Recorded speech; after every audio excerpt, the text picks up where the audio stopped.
Brought to you live from Asia, Europe, and the United States. This is Worldwide Exchange.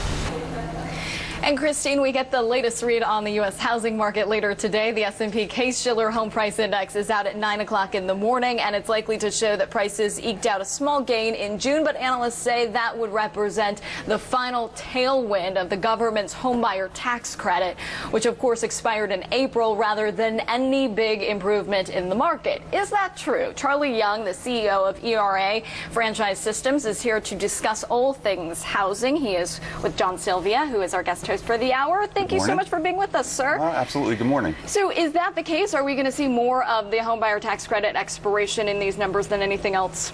Well, it's possible. I mean, obviously the homebuyer tax credit did what it was supposed to do. It stimulated the real estate market. It's now cleared through, and we're now back into sort of a normal market situation.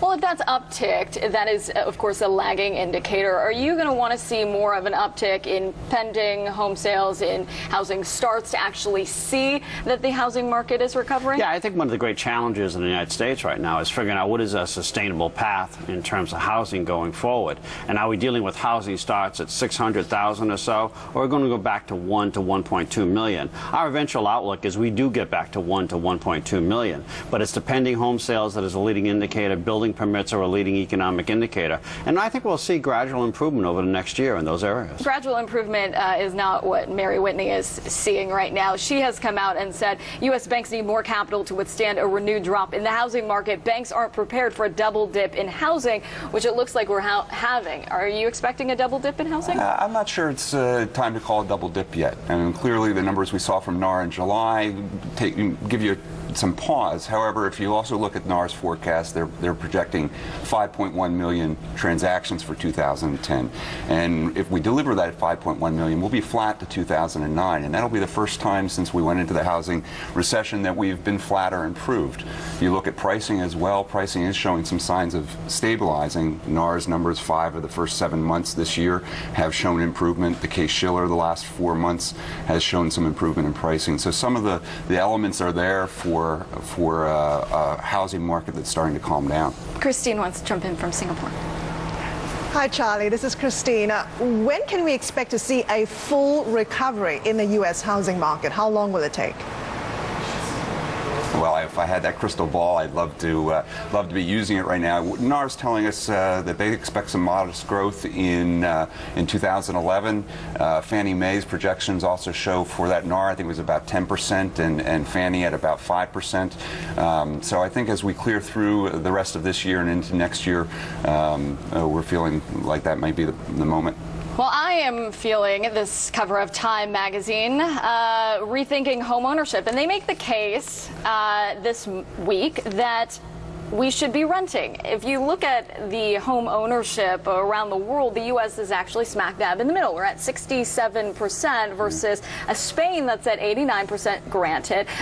But we have Japan at 61%. We have Germany at 55%. Should we be buying? Well, I think it's a good time to buy for people who have a need. Housing in this country has always been related to need. And people buy and they sell for lifestyle or life choice needs. So that would be the creation of a family, marriage, coming of children into the family, a job change, a location change. Unfortunately, perhaps death or divorce in the family. And I think one of the things that we have done as a society in the last year is recalibrated on that. Through the boom years of housing, we kind of were lured into the investment and the flipping side of the housing market, but that's really not the reality of a good, strong housing market. Yeah, first of all, I'm not buying the story on the double dip. Second, I like Christine's point, which I think is the essence of what is the sustainable pace of housing starts in the United States. Certainly 1.8 to 2.1 million, and when it was built upon no down payment and leveraged finance, was way too high. But something more like 1.2 to 1.5 might be the reasonable number. And then as far as renting, my bet is the editor of this story is probably owning a house. So, you know, I don't buy this renting thing. For some people, yes, renting's the right thing to do. For other people, you buy the house, but I think, again, reflecting on your finances, your ability, your stability, your in terms of budgeting, your location.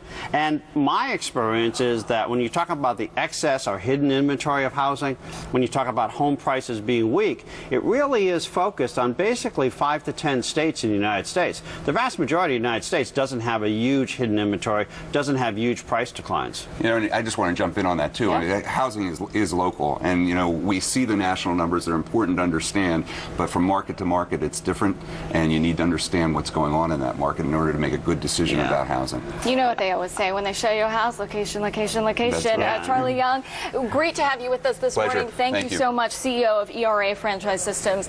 This guy, John, sticks around for the rest of the hour, Chief Economist at Wells Fargo. Thank you so much for your time, both of you gentlemen.